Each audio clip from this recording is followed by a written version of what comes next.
Flaubert et sa maison. Article paru le 24 novembre 1890 dans le supplément du journal Gil Blas par Guy de Maupassant.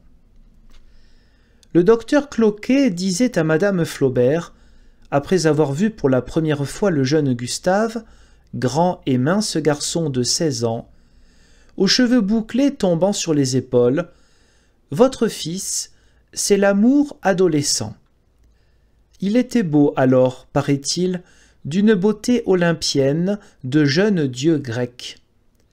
Cette beauté physique dura peu. Un voyage en Orient le fatigua et l'alourdit, et il devint alors l'homme que nous avons connu, un grand, un fort, un superbe Gaulois, aux superbes moustaches, au nez puissant, aux sourcils épais abritant et couvrant un œil bleu d'oiseau de mer, taché au milieu d'une toute petite pupille noire, toujours mobile et qui regardait fixement, aiguë et troublante, agitée d'un incessant tremblement. Puis j'ai vu, au dernier jour, étendu sur un large divan, un grand mort, au cou gonflé, à la gorge rouge, terrifiant comme un colosse foudroyé. On a moulé cette tête puissante et, dans le plâtre, les cils sont restés pris. Je n'oublierai jamais ce moulage pâle qui gardait, au-dessus des yeux fermés, les longs poils noirs qui couvraient jusqu'alors son regard. Sa maison est devenue aujourd'hui une usine à pétrole.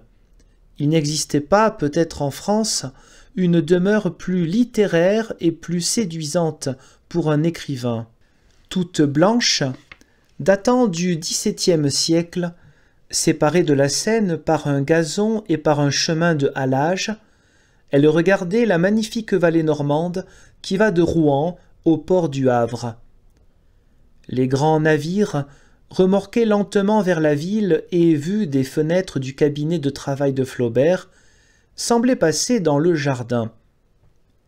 Il les regardait, la face collée aux vitres, puis il retournait s'asseoir à sa table de travail, reprenait, dans son grand plat d'Orient, une des 100 plumes d'oie qui dormaient là, et il se remettait à écrire en déclamant sa prose. Il veillait si tard chaque nuit que sa lampe servait de phare aux pêcheurs de la rivière. 2 des fenêtres de ce cabinet, plein de livres et de souvenirs de voyage, s'ouvraient sur le jardin, dont les allées gravissaient la côte.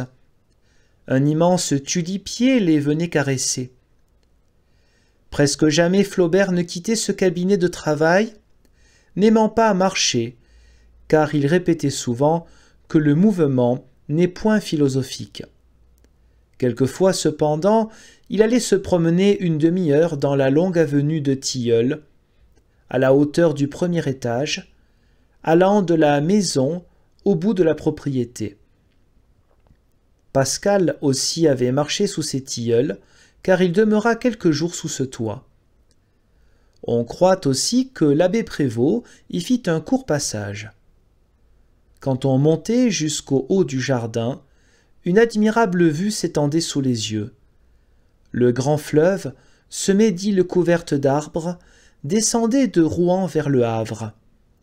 Sur la rive droite, en se tournant vers l'est, les 100 clochers des églises rouennaises se dressaient dans le ciel brumeux, tandis que sur la rive gauche, les innombrables cheminées d'usines de Saint-Séver, faubourg industriel, déroulaient dans le même firmament leurs crêpes onduleux de fumée noire.